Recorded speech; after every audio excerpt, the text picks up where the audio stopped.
Hello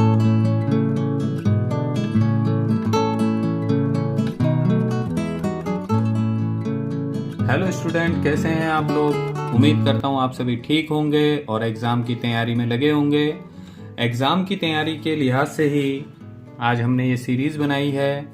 exam related important extra question series है ये class 9 के लिए, जिसमें आपको हेरोन फार्मूले से रिलेटेड जितने भी क्वेश्चन हैं वो सारे कराए जाएंगे इस सीरीज़ में।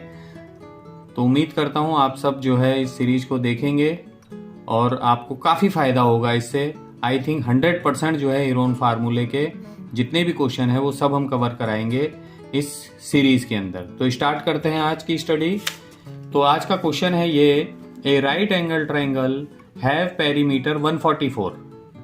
राइट एंगल ट्रायंगल है और उसका जो पेरीमीटर है वो हमें दे दिया है 144 और कह रहा है its diagonal is 65, find its side and area. ये थोड़ा क्वेश्चन अलग है, सिर्फ डायगोनल हमें दी गई है, एक समकोण त्रिभुज का परिमाप हमें दे दिया, विकर्ण हमें दे दिया। डायगोनल यानी हाइपोटेनस, इसकी हाइपोटेनस हमें दे दी है और कह रहा है कि उसकी भुजा और उसका क्षेत्रफल ज्ञात कीजिए। बड़ा ही अच्छा क्वेश्चन है बच्चों। चलते हैं इस क्वेश्चन की तरफ। सबसे पहले हम यहाँ पे लिखना स्टार्ट करते हैं पेरीमीटर यानी परिमाप। जो इसका परिमाप है वो हमें दे रखा है उसने 144। तो हमें अच्छी तरह पता है कि जो परिमाप होता है वो उसकी 3 साइडों का टोटल होता है, यानी side A plus side B plus side C और इस सब का टोटल मिला के होता है 144। A हमें पता नहीं है, B भी हमें पता नहीं है, लेकिन C साइड हमें पता है। वो बाकी की A और B साइड हमें इसमें फाइंड करनी है। तो A प्लस B बराबर हो गया 144 माइनस 65। तो A प्लस B मेरे पास आ गया 79। A अगर मैं सिंगल A निकालना चाहूंगा तो ये उठ के इधर चला जाएगा अपोजिट साइड में माइनस B। ये हो गया इसका पहला पोर्शन। अब चूंकि ना तो मुझे A साइड पता है ना मुझे B साइड पता है, सिर्फ इसकी हाइपोटेनस यानी डायगोनल पता है 65। अब हम आगे करते हैं, पाइथागोरस लगाते हैं। पाइथागोरस थ्योरम के हिसाब से हम इसे सॉल्व करते हैं।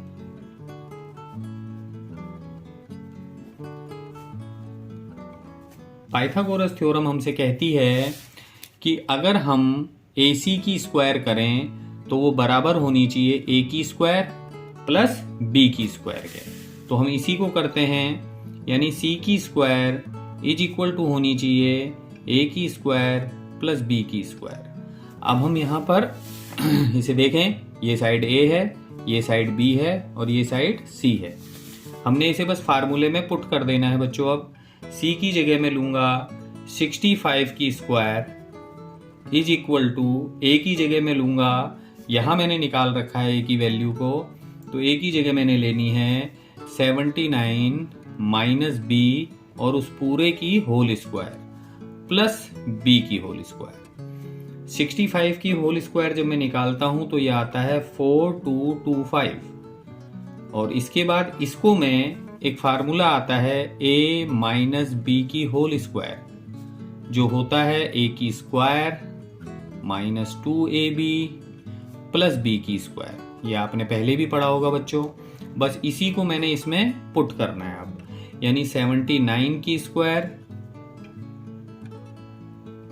माइनस 2 इंटू 79 इंटू B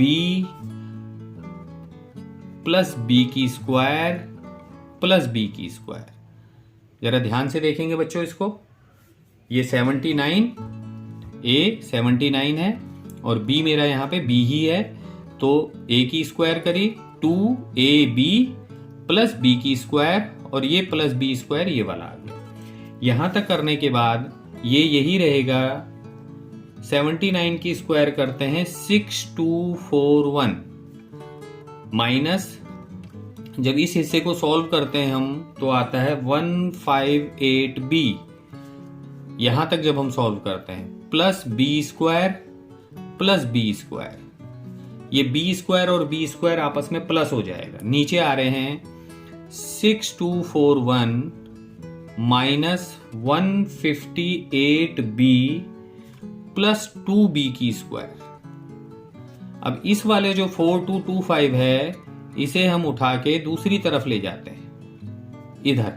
तो ये इधर आने के बाद इसमें से माइनस हो जाएगा बच्चों 6241 minus 4225 minus 158b plus 2b की स्क्वायर, और इधर से ये इधर चला गया तो इधर आ गया 0। अब इसमें से हम इसको लेस कर देते हैं और लेस करने के बाद हमारे पास आंसर आता है 2016। इसको हम शुरू में ले जाएंगे 2b की स्क्वायर, क्योंकि ये इधर उधर कहीं नहीं जा रहे हैं, अपनी ही साइड में है 158b और प्लस ये और इक्वल टू 0। इस 0 को मैं इधर ले गया और इस वाली टर्म को इधर ले आया, बस आगे पीछे कराया मैंने इसमें। अब इसमें से आप गौर से देखेंगे तो 2 मुझे कॉमन लग रहा है, तो क्या आ गया यहाँ पे b की स्क्वायर माइनस 79b प्लस 1008। इसको जब मैंने सॉल्व करा तो ये 2 यहां से हटके इधर आ गया और ये खत्म हो गया। अब मेरे पास बच गया b square minus 79b plus 1008। अब इसको मुझे आप पुराने समय से जो फैक्टर करते आ रहे हैं, हम बीच वाले का फैक्टर करना होता है, ये आपको शायद आता ही होगा बच्चों, तो मैं उम्मीद करता हूं आप इसे कर लेंगे। तो इसको एज इट इज लिखना है। इसके इस तरह से गुणनखंड कर रहे हैं, गुणा करूं तो 1008 मिले और प्लस माइनस करूं तो 79 मिले। तो इसको मैं इस तरह से तोड़ता हूं 16b माइनस 63b प्लस 1008। इसको ध्यान से देखेंगे, जब मैं इसकी मल्टीप्लाई करूंगा इसके साथ तो 1008 आएगा, और जब मैं इन दोनों की प्लस करूंगा तो 79 मुझे मिल जाएगा। अब इसमें से भी कॉमन छांटना है और इसमें से भी कॉमन छांटना है। जब मैं इसमें से कॉमन छांट रहा हूं तो क्या आ रहा है बच्चों, b बाहर ले लिया मैंने तो बच गया b माइनस 16। ये क्वेश्चन बहुत इंपॉर्टेंट है, थोड़ा सा अलग भी है ये क्वेश्चन। 63 कॉमन ले लिया, b ये माइनस है बाहर देखिए और ये प्लस है, तो माइनस प्लस माइनस हो जाएगा और यहां पे आ जाएगा 16। देखिए ये माइनस है तो माइनस 63 मैंने बाहर ले लिया, तो यहां क्या बच गया, प्लस का b और माइनस प्लस माइनस का 16। आगे चलते हैं इससे, तो यहां पे मेरे पास दो b माइनस 16 एक और b माइनस 63 दूसरा कॉलम बन गया। एक कॉलम ये, एक कॉलम ये। अब इसको मैं किस तरह लिख सकता हूं, b minus 16 is equal to 0, तो b इज इक्वल टू क्या आ गया 16। यहां b minus 63 is equal to 0, तो b इज इक्वल टू क्या आ गया 63। यानी अब मेरी जो 3 साइडें हैं, जो ट्रायंगल की 3 साइड थी, जो मुझे एक साइड दे रखी थी, तो मेरी दूसरी साइड आएगी 16 और अनदर साइड आएगी 63। यानी इस ट्रायंगल की, यहां पे मैं समझाता हूं आपको, इस ट्रायंगल की जो एक साइड थी वो तो 65 दे ही रखी थी, तो अनदर साइड यानी बी जो निकला है मेरा, यानी ये वाली साइड जो निकली है, मैंने एक को ए माना था, एक को बी माना था, एक को सी माना था, तो मेरी बी साइड निकल गई मान लो 16। तो इन दोनों को जोड़ के अगर मैं माइनस कर देता हूं, क्योंकि मुझे पेरीमीटर पहले ही दे रखा है 144, याद करें आप लोग, तो जो अनदर साइड है, ए साइड है, वो कितनी आ जाएगी 63। तो ये आपका क्लियर हो गया।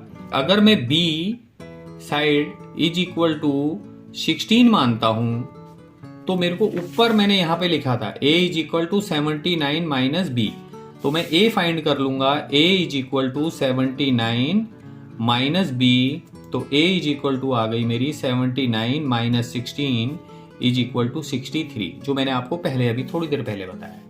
अब यहां से जब मेरे को तीनों साइडें मिल जाती हैं, तो मैं आगे क्वेश्चन को करता हूं। a साइड मुझे मिल गई, a इज इक्वल टू 63 हो गई मेरी, b इज इक्वल टू मेरी 16 हो गई और c इज इक्वल टू 65 हो गई।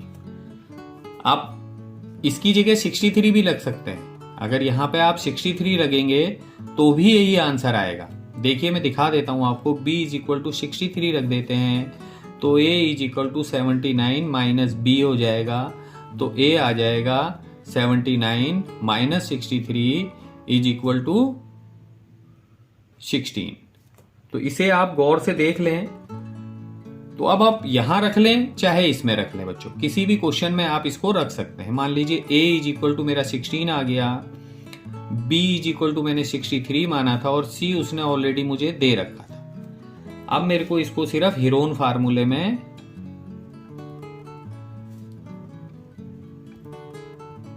पुट कर देना है, यानी कि हीरोन सूत्र में मैंने इसे पुट करना है। तो हीरोन सूत्र तो मुझे पहले ही पता है, पेरीमीटर तो इसने दे ही रखा है मुझे, 144/2 करना है और इस तरह से मेरा S आ गया 72। अब इसे मुझे आगे करना है बच्चों, 63 और लास्ट में 73 माइनस 65। इसको करने के बाद हम सिंपली माइनस कर देंगे। 72 में से 16 माइनस हुए तो 56 आ गया, 72 में से 63 माइनस हुए तो 9 आ गया और 73 में से 65 माइनस हुए तो 7 आ गया। इसके फैक्टर कर रहे हैं गुणनखंड, तो क्या हो गए गुणनखंड इसके 8 इंटू 9। उसके बाद 56 के हम क्या कर सकते हैं 7 इंटू 8। 9 को हम ऐसे ही रहने देंगे क्योंकि 9 यहाँ मुझे दिख रहा है और 7 को भी ऐसे ही रहने देंगे। बच्चों यहाँ ध्यान से देखते हैं, 8 के भी मुझे पेयर्स मिल गए हैं, 9 के भी पेयर्स मिल गए और 7 के भी पेयर्स मिल गए। तो 8 into 9 into 7 is equal to 504। अगर मीटर में है तो मीटर स्क्वायर और अगर सेंटीमीटर में है तो सेंटीमीटर स्क्वायर इसको लिख देंगे। यही आपका इसका आंसर है। थैंक यू बच्चों। अगर आपने मेरे चैनल को सब्सक्राइब नहीं करा है तो प्लीज़ उसको सब्सक्राइब कर दें, बेल आइकन को दबा दें क्योंकि ये सीरीज आगे तक चलेगी और आपको हर वीडियो टाइम पर मिलती रहेगी। Thank you. ओके बच्चों।